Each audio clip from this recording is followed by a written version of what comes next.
सारिकास किचनमध्ये आज आपण बघणार आहोत उन्हाळा स्पेशल आणि सर्वांना आवडेल असा एगलेस मँगो रवा केक।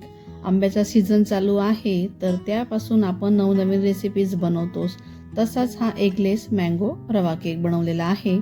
तोंडात टाकताच विरघळेल असा मऊ आणि जाडीदार मँगो रवा केक, ना मैदा ना अंड, घरातल्या साध्या साहित्यात आणि रसाळ आंब्यापासून हा बनवलेला आहे। तर दिसायला जेवढा सुंदर, खायला तेवढाच भारी आणि प्रत्येक बाईटमध्ये आंब्याचा मस्त फ्लेवर येईल। ज्यांना बेकिंगमधलं काहीच माहीत नाही ते सुद्धा हा केक एकदम सोप्या पद्धतीने आणि सहज बनवू शकतील। चला तर मग वेळ वाया न घालवता रेसिपीला सुरुवात करूया। नमस्कार, मी सारिकास किचनमध्ये तुमचं अगदी मनापासून स्वागत करते। व्हिडिओ आवडल्यास व्हिडिओला लाईक करा, शेअर करा आणि चॅनलवर जर नवीन असाल तर चॅनलला देखील नक्की सबस्क्राईब करा। चला तर मी इथं घेतलेला आहे रवा, तर 1 कप रवा घेतलेला आहे आणि हा बारीक रवा घेतलेला आहे। जर तुमच्याकडे जाड असेल तरी काही हरकत नाही, नंतर ते बारीकच होणार आहे। तर मी इथे बारीक रवा 1 कप घेतलाय, त्याचबरोबर अर्धा कप क्रीम लागणार आहे। तर मी ही रेडीमेड क्रीम वापरलेली आहे। जर तुमच्याकडे ही क्रीम नसेल तर तुम्ही दुधावरची ताजी साय वापरली तरी देखील चालणार आहे। तर ती साय देखील तुम्ही अर्धा कप घ्यायची आहे। तर मी इथे घेतलेलं आहे। आता मी हे 3 ते 4 आंबे होते, तर ते मिक्सरला मी बिना साखरेचे ऑलरेडी मिक्सरला फिरवून ठेवलेले होते। तर ते आपल्याला आंब्याचा पल्प जो लागणार आहे तो अर्धा कप लागणार आहे। तर मी तोही यात टाकून घेते।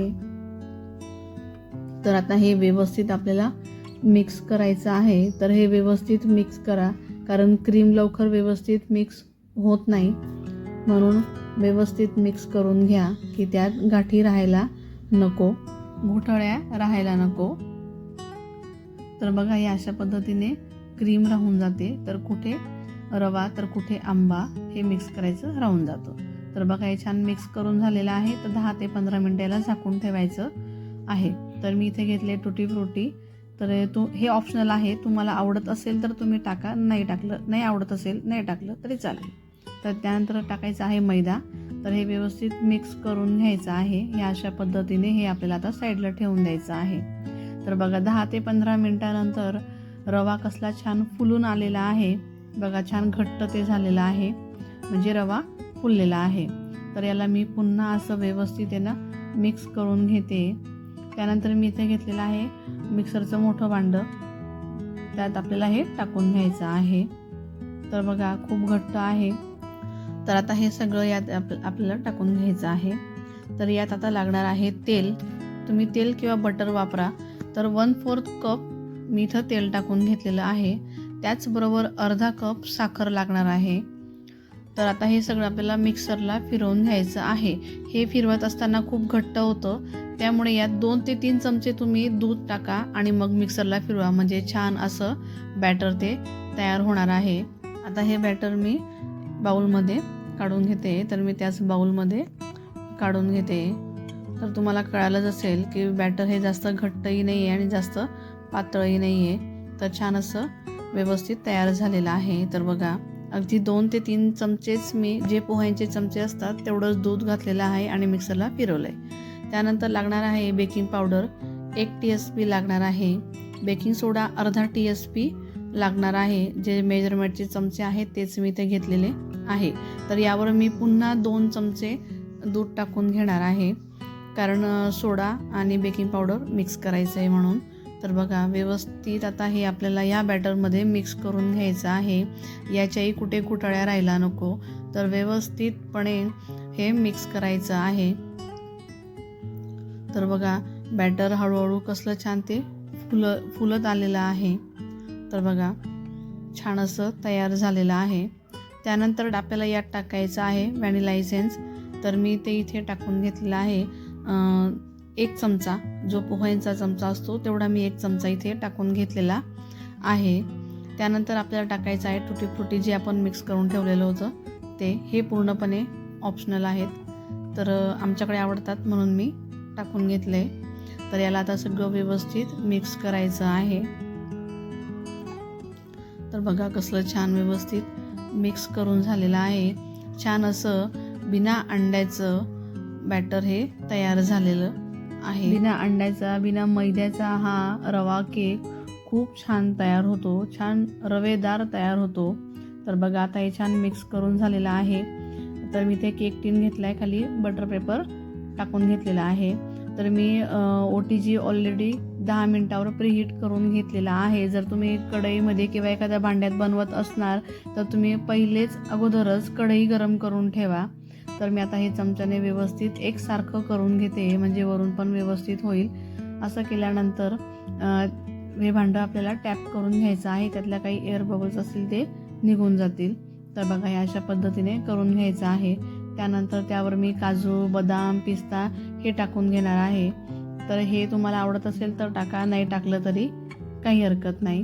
तर मी आता यावर छान असं टाकून घेते, म्हणजे केक फुलल्यानंतर दिसायलाही खूप छान दिसतो आणि खायलाही देखील खूप छान लागतात. तर बघा मी इथे अशा पद्धतीने टाकून घेते. तर तुम्ही ही रेसिपी नक्की ट्राय करा, नक्की बनवून बघा, तुम्हाला मुलांना नक्कीच आवडेल. चला तर आता हे टाकून झालेलं आहे. त्यानंतर मी आता याला OTGमध्ये बेक करणार आहे.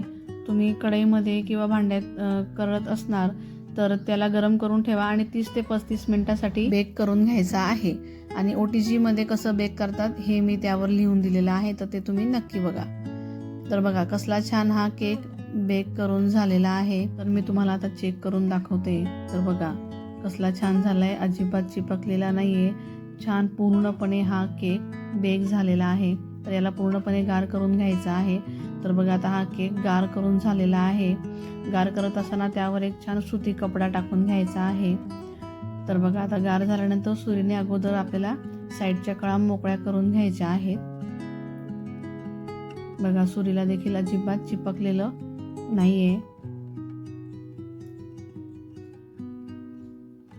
तर मी त्याला माझ्याकडे ऑलरेडी केकची एक प्लेट होती त्यावरच मी ते काढून घेणार आहे. तर अशा पद्धतीने उलटं करायचं. जर निघत नसेल तर त्याला थोडं टॅप करा, म्हणजे इझी तो केक निघून जातो. तर बघा कसला छान निघालेला आहे. अगदी नव्याने करणारे नवशिके जे असतील ते सुद्धा अगदी सहज बनवतील. फक्त ह्याच प्रमाणात बनवा, म्हणजे तुमचा केक अजिबात चुकणार नाही, फसणार नाही, तुमचं साहित्य अजिबात वाया जाणार नाही. तर अशा पद्धतीनेच तुम्ही हा मँगो रवा केक बनवून बघा. बघा कसला सुंदर छान असा हा रवा केक तयार झाला आहे. छान जाळीदार तयार झालेला आहे आणि छान फुललेला देखील आहे, तुम्ही बघूच शकतात. तर जराही कुठेही ही रेसिपी तुम्हाला आवडली असेल तर पुन्हा एकदा रिक्वेस्ट करते की चॅनलला सबस्क्राईब नक्की करा. व्हिडिओ आवडल्यास लाईक देखील नक्की करा. तर बघा कसला छान स्पॉन्जी केक तयार झालेला आहे. तर तुम्हाला मी कट देखील करून दाखवते. अगदी सहज छान असा हा केक कट होतोय, छान स्पॉन्जी असल्यामुळे. तर बघा कसला छान कट करून झाला आहे. तर कलर देखील खूप सुंदर आलेला आहे मँगो सारखा, आणि छान जाळीदार असा हा केक तयार झालेला आहे. आणि त्यात छान ते टुटी फ्रुटी सुद्धा दिसत आहेत. तर चवीला देखील भन्नाट झालेला आहे. तर मी तुम्हाला केक हाताने कटही करून दाखवते की कसला छान रवेदार हा केक तयार झालेला आहे. छान बेक झालेला आहे. कट तर अगदी सहज होतोय. बघा कसला छान केक दिसतोय आणि छान जाळीदार स्पॉन्जी केक तयार झालेला आहे, बघू शकतात. चला तर मग भेटूया अशा पुढच्याच एका नवीन रेसिपी सोबत. तोपर्यंत धन्यवाद.